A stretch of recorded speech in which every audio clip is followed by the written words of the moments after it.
When does a regular season game feel like an early playoff game in mid-December?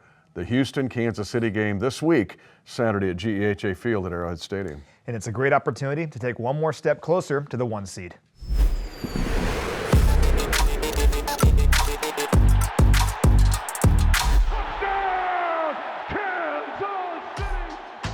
Well, the Chiefs will try to keep their defensive momentum this week, taking on the Houston Texans in a key game as the Chiefs try to stay in that pole position for the bye in the AFC. But it's a battle of the AFC West champion against the AFC South champion. You know, the Chiefs became just the third team in the last 15 seasons to have 6 takeaways and 5 sacks in a single game against Cleveland. Just an incredible defensive performance. Takeaways are obvious, but the 5 sacks are interesting going into this game because CJ Stroud has been sacked the second most of any quarterback in the NFL this year. Only Caleb Williams has been sacked more often. He's been sacked 4 or more times on 7 occasions, and in those games, the Texans are just 2-5. When he's been sacked 3 or less times, they're 7-0. So let's keep that pressure going here against CJ Stroud. Matt and I this week have not been asked, hey, how you doing? It's been, is Mahomes going to play? Now, as you view this, I think it's going to be take it right up to the game time. If he's cleared to play, he'll play. If he's not cleared to play, he won't. With this medical staff, these doctors, and this head coach, if he's ready to go and cleared, he'll go.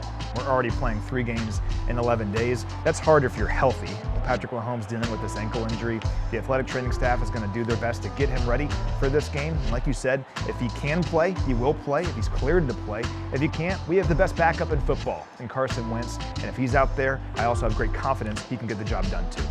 Houston was the talk of the offseason. They signed 18 free agents, 14 on defense, but CJ Stroud, last year's NFL Offensive Rookie of the Year, his numbers have backed up. You mentioned the pressures, but his QBR is down.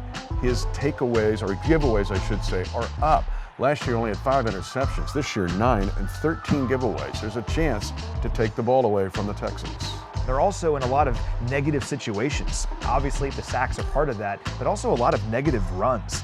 If you're getting sacked, you have a negative run, you're in 3rd and 16, very difficult for the quarterback to find success. For the Chiefs in this game, make sure they're consistently behind the chains because that's where they've struggled. I want to ask you about the defensive side because Danielle Hunter, you can argue, is the best pass rusher right now in the NFL.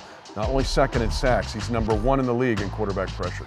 He's been a beast all year long for them, and Will Anderson Jr. on the other side is pretty good as well. And as a team, they have the 2nd most sacks in the league with 45. So they force a lot of turnovers as well. They have 28 takeaways this year. That's 2nd most in the league. For the Chiefs, I say this like every single week, don't turn the football over, and I like our chances. Yeah, no matter who's quarterbacking this game, whether it's Patrick Mahomes or Carson Wentz, 19 interceptions. Only Minnesota has more than the Houston Texans, and Darryl Stingley Jr., the only guy in the league that has 5+ interceptions over the past 2 years. Yes, it feels like a playoff game before the playoffs.